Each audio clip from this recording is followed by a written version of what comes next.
Halo, Assalamualaikum warahmatullahi wabarakatuh. Saya Hana dari Ruang Hening, salah satu praktisi di sini. Jika kamu berkenan, mampir dan mari kita berbincang bersama-sama.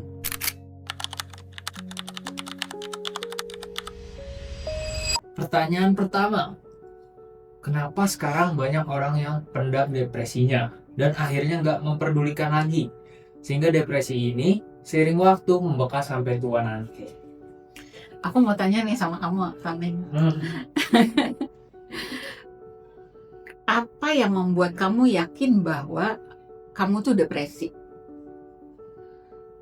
Karena itu peristiwa psikologis yang ditentukan oleh praktisi, oleh orang-orang yang punya kompeten untuk membicarakan itu. Itu pertama. Kedua, banyak orang menganggap dirinya depresi, padahal dia cuma dalam keadaan yang penuh burnout misalnya, atau dia dalam keadaan yang memang betul-betul overthinking, atau memang dia benar-benar dalam tingkat stres yang sangat tinggi gitu loh. Jadi itu belum tentu dia depresi. Tapi menurut aku bahwa pertanyaan kamu itu menandakan bahwa kamu aware terhadap mental health. Dan mental health itu perlu banget kita mengetahui. Pertama yang paling kita pengen tahu itu adalah diri kita. Nah, saya selalu mengusung tentang bagaimana kita mengenal diri. Kenapa mengenal diri itu penting banget? Karena ini salah satunya. Kita bisa mengukur diri kita, kita bisa tahu persis kita ini di tempat situasi yang seperti apa saat ini. Walaupun kita bukan salah seorang praktisi atau kita bukan salah satu psikolog atau psikiater, tapi minimal kita bisa tahu persis ciri-ciri orang-orang yang dalam keadaan yang memang sudah punya masalah isu mental gitu. Nah, jika kalau kalau dilihat semua hampir banyak orang memiliki isu mental health. Jadi kita tidak bisa mengatakan bahwa oh aku enggak, aku bebas kok gitu. Perlu datang itu mencek kepada orang. Kita datang ke psikolog itu bukan berarti kita gila atau berarti kita depresi dan sebagainya. Tapi itu juga salah satu obat untuk kita bisa tahu persis kondisi emosi kita saat ini. Tapi kalau lebih sederhana lagi, kamu bisa tenang, duduk rileks, dan kamu bisa merasakan perasaan kamu. Apakah perasaan kamu saat ini tidak enak? Apa perasaan kamu sering terdistraksi dengan perasaan-perasaan gelisah dan sebagainya? Apakah kamu sering banget merasa penuh kepalamu? Apakah kamu sering banget merasa bahwa kalau orang bicara terlalu banyak tuh kamu udah nggak bisa dengar dan sebagainya? Itu udah mulai tanda-tanda bahwa kamu punya isu mental health. Ada beberapa isu-isu yang lain yang kamu bisa cari tahu di tempat yang memang semestinya gitu loh. Tapi ini aku terus apakah ini nanti akan mengganggu sampai tua dan sebagainya? Iya benar gitu loh.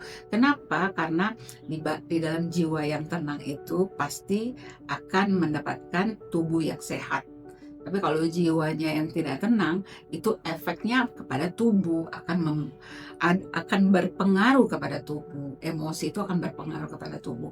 Jadi banyak yang kita suka, misalnya ada orang-orang yang akhirnya menganggap bahwa ini dibuat sama orang, disihir dan sebagainya.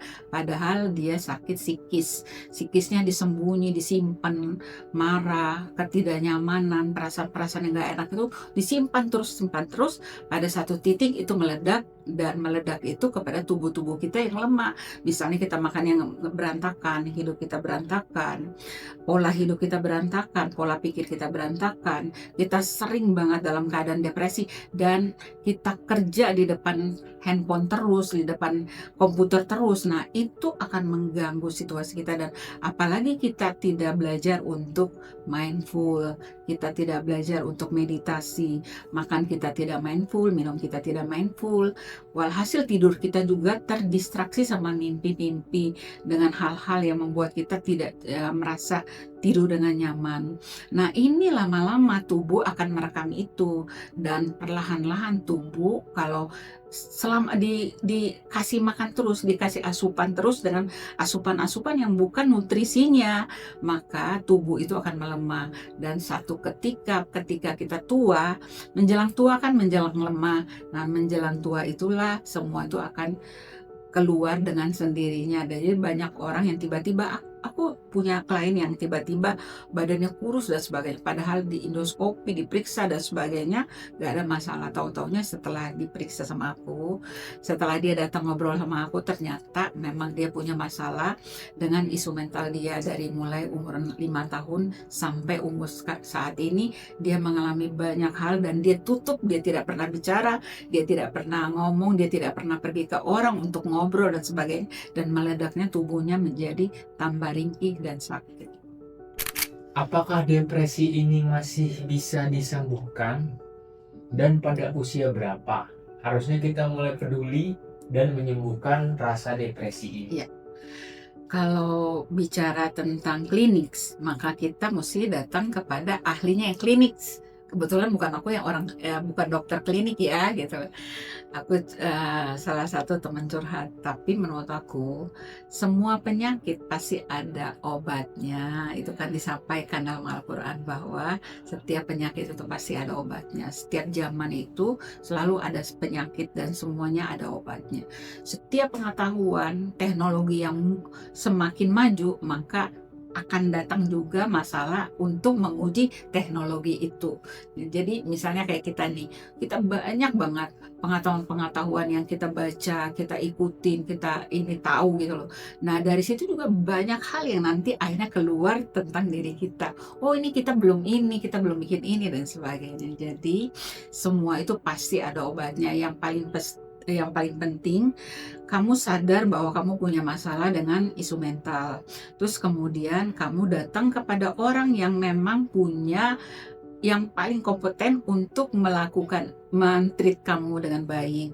Terus ikutin, dan yang paling penting konsisten. Biasanya orang datang kepada psikolog atau psikiater, mereka cuma datang 3 kali, kemudian mereka bilang, enggak kok, aku udah datang tapi enggak mempan kok, aku udah ini ketemu sama psikolog dan psikiater, tapi aku masih tetap kayak gini-gini aja. Karena datangnya 2-3 kali, sementara kamu misalnya umurnya udah 50 tahun atau umurnya 30 tahun. Berapa tahun kamu udah lewatin dengan banyak yang ngaco-ngaco? Berapa tahun yang kamu udah merasa bahwa kamu dalam keadaan yang tidak baik-baik aja, terus kemudian cuma 2-3 kali kamu udah merasa bahwa mesti ada hasil. Ya nggak bisa dong, semua itu mesti ada continue-nya gitu. Kamu nih sekarang kalau kamu mau pergi ke gym aja, nge-gym, itu kan betulin otot tuh, kuatin otot. Nah, akal, budi kita, hidup kita itu juga semua perlu otot. Otak kita juga perlu otot. Jadi bagaimana harus dibangun itu? Ya dibangun itu dengan konsisten, selalu konsisten, lakukan dengan konsisten. Misalnya kalau kamu lagi belajar mindful, ya konsisten dengan belajar itu. Kamu lagi mau belajar olahraga, konsisten dengan olahraga itu. Jadi kamu kalau mau supaya menjadi betul-betul sehat, maka kamu konsisten terhadap diri kamu. Treatment apa aja yang harus kamu lakukan, siapa aja yang kamu harus datengin untuk kamu bisa menjadi sembuh. Jadi tidak ada jalan buntu untuk seluruh alam semesta. Yang ada tuh jalan terbuka, tapi siapa yang membuka itu dan siapa yang mau untuk membuka itu yang paling penting.